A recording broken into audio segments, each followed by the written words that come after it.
Have you ever wondered what life looks like in a place where chaos isn't the exception but the everyday rhythm? Imagine a country more crowded than Tokyo at rush hour, more polluted than you can picture in India, and more unpredictable than any city you have ever known.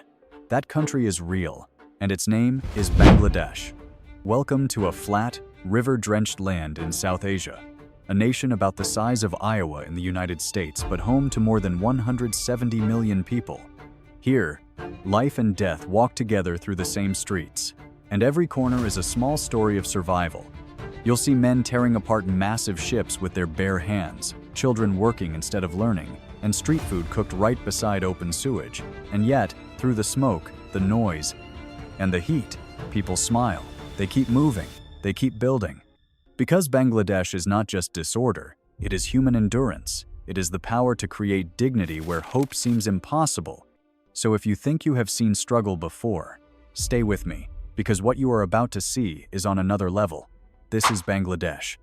The dark side of fashion, luxury built on 12 hours of sweat. Every time you slip on a shirt from Zara or Gucci, somewhere in Bangladesh, a young woman has spent 12 hours sewing it together for less than $3 a day.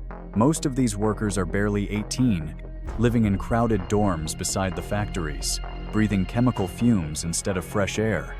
They dream of escaping poverty, yet each stitch only tightens the trap. The fabric dyes burn their hands, the air chokes their lungs, and many never live past 50.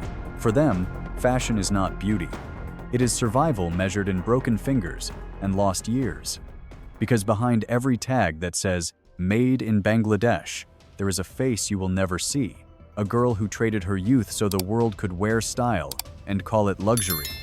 If you knew your shirt was made by her hands, would it still look beautiful to you? The ship graveyard of Chittagong, where men tear steel apart with their bare hands. On the coast of Bangladesh lies a place that looks like the end of the world. Giant cargo ships and oil tankers are dragged onto the shore and ripped apart piece by piece, not by machines, but by men with nothing more than hammers, fire torches, and their own strength. They work surrounded by smoke and poison, touching radioactive metal, breathing the dust of rust and oil. Every strike of the hammer echoes through the toxic air. Every cut of steel releases another wave of danger. They are exposed to burns, lung disease, and death. Yet they return every morning because they have no other choice. The sea around Chittagong has turned black. The sand smells of oil. The water no longer supports fish. Still, the workers laugh. They eat lunch sitting on broken hulls, and they keep going because in a country where jobs are rare, even hell is better than hunger.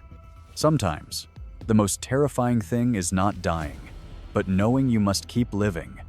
The invisible workers and the stolen childhoods. Beneath the streets of Bangladesh, there are men who climb into sewers with nothing but a bucket, a shovel, and their bare hands.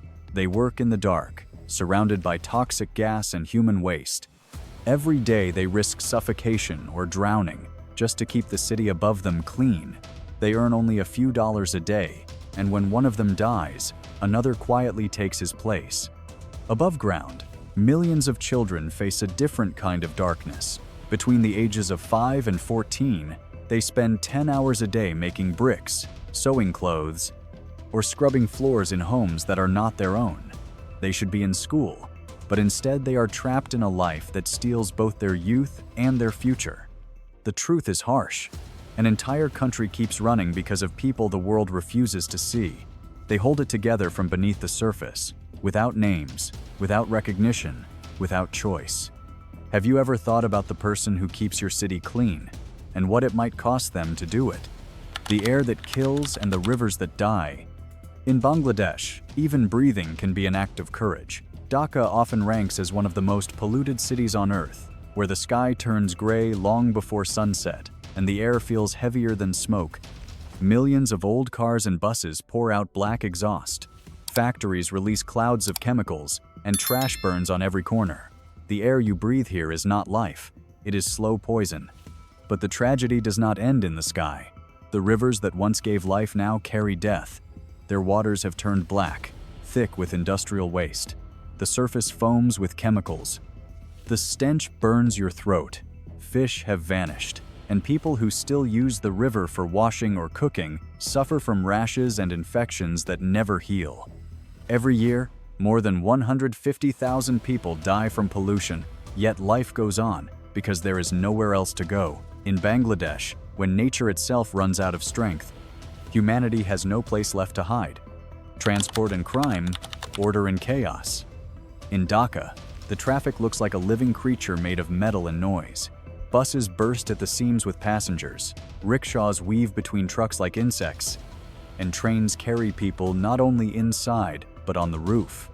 Every horn, every shout, every screech of brakes is part of the city's wild rhythm.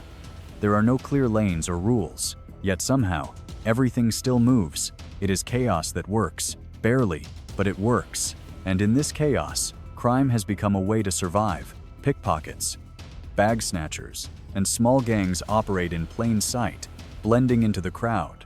For many, stealing is not about greed. It is about hunger, a desperate attempt to stay alive one more day. Here, every honk is a reminder that being alive is already luck. When life turns into a daily competition for inches of space and seconds of safety, the question becomes simple. If you had to fight for survival every single moment, could you still hold on to your humanity? Traditions and gender, women who share husbands, children who share fate. In the remote hills of Bangladesh, the Mandi tribe follows a rule that shocks outsiders. Sisters can share the same husband. It is not about romance, it is about survival. In a place where men often die young or leave to find work abroad, sharing a husband ensures that every woman has the chance to have children and be cared for. It is a social balance built from scarcity. Across the rest of the country, women face a different struggle.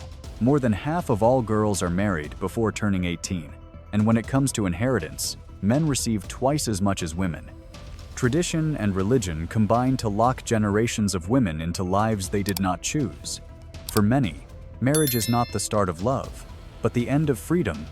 In a land where space and opportunity are limited, love becomes a privilege, not a right.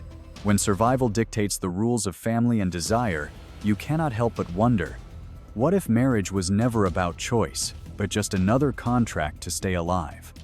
Religious extremes. When faith becomes stronger than reason. In the middle of Dhaka's wild traffic, horns blaring and buses pushing through the crowd, a cow lies down in the road. Everything stops. No one dares to move it. Drivers wait, rickshaws circle around, and the city simply flows around this silent creature as if it were untouchable. For many in Bangladesh, faith runs deeper than logic. The country is mostly Muslim, yet a large Hindu community still holds ancient beliefs. Some followers even bathe in cow dung and urine, convinced it can cleanse sins and bring divine blessing. To outsiders it seems unthinkable, but for them it is an act of purity and devotion, a way to find peace in a world filled with struggle. In a land where material life often feels like hell, people still search for heaven through faith. It makes you wonder, is faith only beautiful when it stays gentle, or does its beauty fade the moment it turns extreme? Floating life and survival rules, creating order in chaos. When the land can no longer hold everyone, the people of Bangladesh turn to the water. Along the rivers, entire floating markets rise before dawn.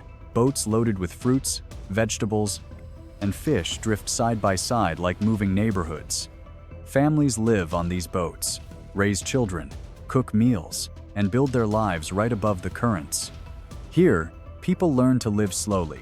Despite the chaos around them, they speak softly, dress modestly, and avoid confrontation, not out of fear, but out of respect.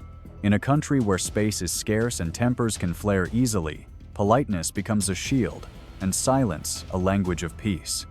When the ground disappears beneath their feet, they make the river their home, and somehow, life continues to flow.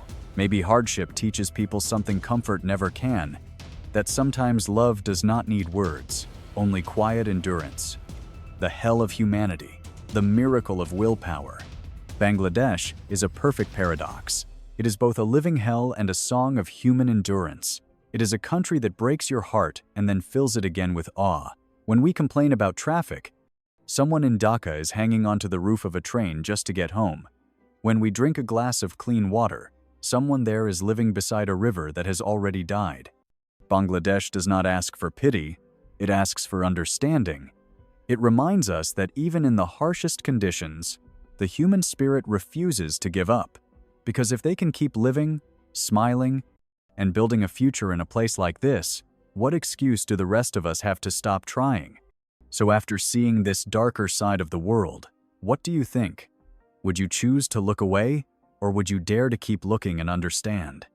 Leave your thoughts in the comments, hit like and subscribe, because next time we are heading to one of the poorest yet happiest places in all of Asia.